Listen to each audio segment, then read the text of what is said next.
दामले जस्तो छ त्यत्रो जानु छ मेन केलाई अब ल्याउने जग्गामै छैन अरे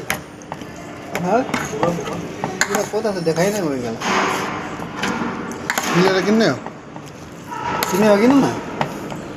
तिम्रोतिर गएर मगाउ न ठुलो पाउँछ भनेको होइन 800 हो 800 रुपियाँ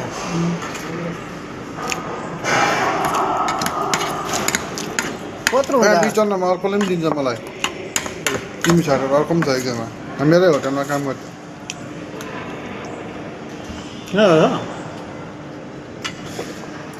यहाँ त गर्दैन पर होटलमा गर्थ्यो कि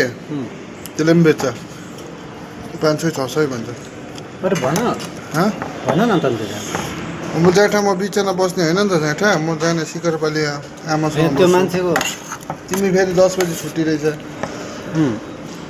10 बजी छुट्टी नभए कसम भने आज इतनै राखा था राइस आज यति नै राखेको थियो राइस अरे और रखा मालूम हम रखा हुआ कौन आदमी ऐसा करता है इधर में आके चुबुर चुबुर थोड़ा थोड़ा खा देता है लगना हम रखा वाला भी खा दिया था वो लेडीज करता है इधर कैंटीन में रहता है क्यों वैसे हम रखा वाला भी खा दिया था आधा केला ये तो मैं खुद रखा था आके उधर से 2 बजे का आके निकल के रखा था वो लोग रखा था मैं सोचे नहीं कि इधर रखे क्या रखा है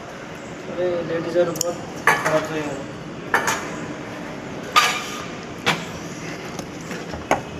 मेरे को तो अब ये जॉब ही पूरा आदमी खत्म से जाँट है यहाँ पे चुबुर चुबुर चुबुर खाइदिन्छ केला ए औरतहरू झन् माया घिन लाग्दो छ यार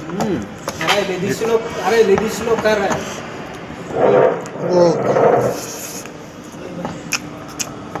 कल से बक्स लेके अंदर सेट करना पड़ेगा तो कोई नहीं खाएगा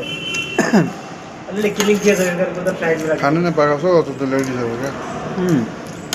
चल चौपती अस्ति माया चिक्ने डल्लै फुटिदिएर पठाएको डेली ल्याङल्याङ्गा छ बिहान त बिहानको आयो भने इडली मात्रै दिन्छु बन्द गर्दै आउनु सब खाएका इडली बतिनाको लागि एक्स्ट्रा लिएर आउँछु 3टा हो अब आउँछ बेलुका झमेला गर्छ अहिले पोसाएको नि खाएगा आमलेट नहीं खाएगा तो हम खाएगा चल